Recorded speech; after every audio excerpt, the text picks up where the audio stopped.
Okay, so we got the Dewalt 12-volt ratchet here. I've got 2 pieces of channel. I've got that tightened right there. So get that on there. It's on there.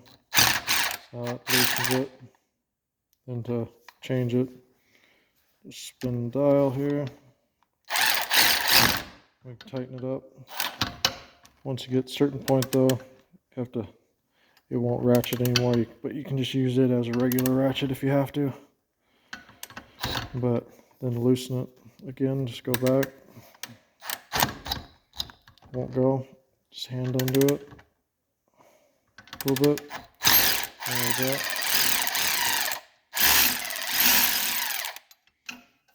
That's loose.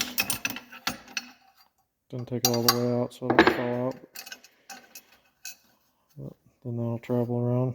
But handy little tool. A little bit bigger than the Milwaukee version, but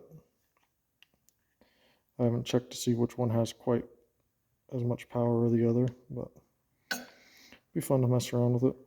Could definitely use it for installing my lags in my barn doors and stuff, so I don't scratch it up like if I was using a heavier impact. But overall, I like it so far.